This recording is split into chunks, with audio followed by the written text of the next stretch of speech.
Isu tentang Prabowo Subianto menjabat 2 periode sudah muncul sejak Kongres Luar Biasa Partai Gerindra pada 13 Februari 2025. Dalam kongres itu, Prabowo kembali ditetapkan sebagai Ketua Umum dan Ketua Dewan Pembina Partai, sekaligus diumumkan sebagai calon presiden untuk Pilpres 2029. Keputusan ini menuai sorotan publik karena Prabowo baru menjabat sebagai presiden selama 100 hari. Wajar bila banyak yang mempertanyakan kenapa begitu cepat. Partai Gerindra berdalih bahwa pencalonan dini ini penting untuk memastikan Prabowo mendapatkan mandat 2 periode.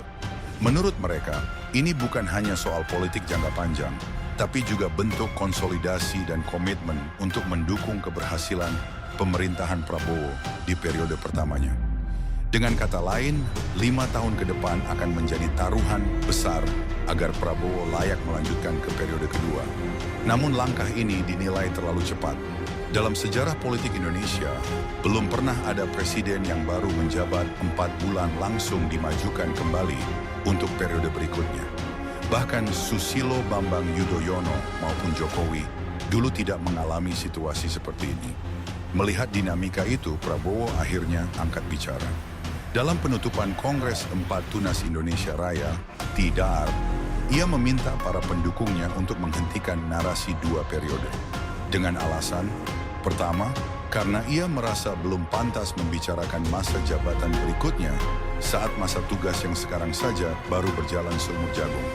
Kedua, karena ia ingin fokus bekerja terlebih dahulu. Soal periode kedua, biarlah ditentukan oleh hasil kerja pemerintahannya selama 5 tahun ini. Ketiga, karena Prabowo ingin menilai sendiri apakah ia berhasil menjalankan visi, misi, dan merealisasikan janji-janji kampanyenya. Keempat, jika hasilnya tidak memuaskan, ia berharap para kader tidak memaksanya untuk maju lagi. Di sisi lain, muncul dugaan mengapa Prabowo meminta dihentikannya narasi 2 periode, disebabkan dirinya tidak merasa tidak nyaman dengan narasi 2 periode karena bisa menimbulkan persepsi negatif di tengah publik. Ia bisa dianggap terlalu ambisius, haus kekuasaan, atau bahkan tidak sensitif terhadap situasi bangsa. Padahal, tantangan yang ia hadapi tidak main-main. Persoalan warisan dari pemerintahan Jokowi sangat kompleks masalahnya. Mulai dari maraknya korupsi, lemahnya penegakan supremasi hukum, bermasalahnya pemberantasan korupsi, utang yang membesar, tingginya jumlah pengangguran, hingga daya beli masyarakat yang terus menurun.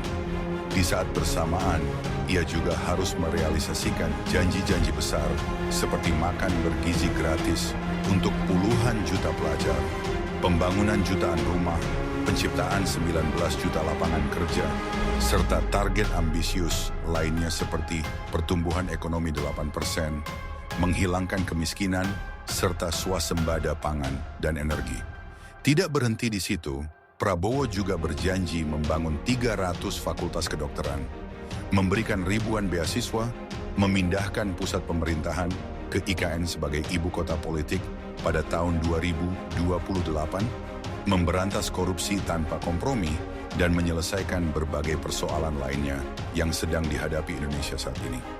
Dengan begitu banyak beban dan janji, tak heran jika Prabowo ingin meredam narasi 2 periode.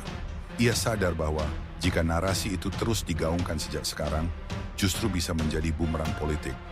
Publik bisa melihat ini bukan sebagai kerja untuk rakyat, tapi sekadar ambisi kekuasaan. Maka wajar jika ia meminta semua pihak untuk menahan diri. Fokus dulu bekerja, buktikan dulu hasilnya. Soal periode kedua, biarkan waktu dan rakyat yang menilai.